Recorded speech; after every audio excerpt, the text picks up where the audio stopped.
നമ്മൾ അങ്ങനെ ഇരിക്കുന്ന സമയത്ത് നമ്മുടെ തലയിൽ ഓരോ ചിന്തകൾ തോന്നുമല്ലോ. അങ്ങനെ തോന്നിയ ഒരു ചിന്തയാണ് ഹരിയാലി ബിരിയാണി അങ്ങ് ഉണ്ടാക്കി കളയാം എന്നുള്ളത്. ഒട്ടും അമാന്തിക്കാതെ തന്നെ വീട്ടിലുള്ള ഐറ്റംസ് വെച്ചിട്ട് ഒരു തട്ടിക്കൂട്ട് ഹരിയാലി ബിരിയാണി. വേണ്ട ഐറ്റംസ് വളരെ സിമ്പിളാണ്. പച്ചമുളക്, ഇഞ്ചി, സവാള, വെളുത്തുള്ളി, പിന്നെ വേണ്ടത് പുതിന, മല്ലിയില, കുറച്ച് കറിവേപ്പില. മുളകും ഇഞ്ചിയും വെളുത്തുള്ളിയും ഒക്കെ ഏത് സൈസിൽ അരിഞ്ഞാലും കുഴപ്പമില്ല. ഇതെല്ലാം നമ്മൾ ഗ്രൈൻഡ് ചെയ്തെടുക്കാൻ പോവാണ്. അപ്പം മിക്സിയുടെ ഒരു ജാറിലേക്ക് വെളുത്തുള്ളി, ഇഞ്ചി, മുളക്, പുതിനയില, മല്ലിയില, കറിവേപ്പില ഒക്കെ ഇട്ടിട്ട് ഒരു 3 സ്പൂൺ കേർഡ് അല്ലെങ്കിൽ തൈരിട്ടിട്ട് കുറച്ച് ഉപ്പും കൂടെ ഇട്ടിട്ട് അതേ നന്നായിട്ട് അങ്ങ് അരച്ചെടുക്കുക.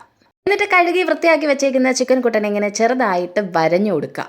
നമ്മൾ നേരത്തെ അരച്ചു വെച്ച ആ പേസ്റ്റിനെ ചിക്കനിലേക്ക് ഇങ്ങനെ ഒഴിച്ചു കൊടുക്കുക. ഒപ്പം ഒരു സ്പൂൺ ഉപ്പിടുക. പിന്നെ ഒരു നാരങ്ങ എടുത്ത് നന്നായിട്ടിങ്ങനെ പിഴിഞ്ഞു കൊടുക്കുക. കുറച്ച് മഞ്ഞൾപ്പൊടി ഇടുക.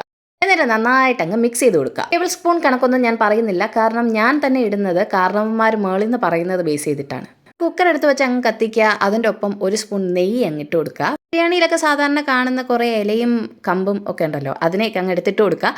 പിന്നെ അരിഞ്ഞു വെച്ചേക്കുന്ന സവാളേനെ എടുത്ത് ഇട്ട് കൊടുത്തിട്ട് നന്നായിട്ട് അങ്ങ് വയറ്റുക. സവാള ബ്രൗൺ ഷെയ്ഡിലേക്ക് ആകുമ്പോഴത്തേക്കും കയ്യിലുള്ള പൊടികളൊക്കെ അങ്ങ് എടുത്തിട്ട് കൊടുക്കുക.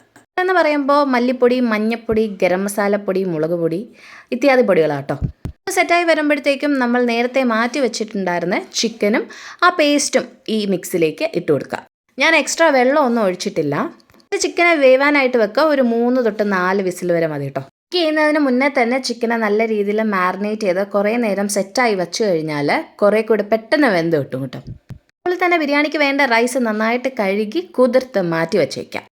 അരി പെട്ടെന്ന് വേവാനായിട്ട് നമ്മളെ ഹെൽപ്പ് ചെയ്യും കേട്ടോ. വെന്ത ചിക്കനിലേക്ക് നല്ല മല്ലിയിലയൊക്കെ ഇട്ടിട്ട് നന്നായിട്ടൊന്ന് ഇളക്കി കൊടുക്കുക.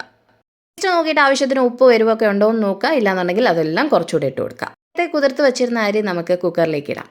അരിയും കൂടെ ഇട്ടിട്ട് നന്നായിട്ട് മിക്സ് ചെയ്തിട്ട് കുക്കർ അടച്ചു വെച്ച് വേവുന്നത് വരെ വെയിറ്റ് ചെയ്യാം. ആവശ്യത്തിന് കുക്കറിൽ തന്നെ ഉണ്ടാകും. ഇല്ലാന്നുണ്ടെങ്കിൽ കുറച്ചും കൂടെ വെള്ളം ഒഴിച്ചു വെച്ച് വേവിക്കാൻ വെക്കാം. 10 കോടി ദൈവങ്ങളെയും പ്രാർത്ഥിച്ചുകൊണ്ട് കുക്കർ ഇങ്ങനെ തുറക്കുമ്പോഴത്തേക്കും ഈ അവസ്ഥയിലായിരിക്കും.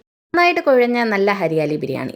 ലുക്കിലല്ല ടേസ്റ്റിലാണ് കാര്യം എന്ന് പറഞ്ഞുകൊണ്ട് അവസാനിപ്പിക്കുന്നു. ടാറ്റാ.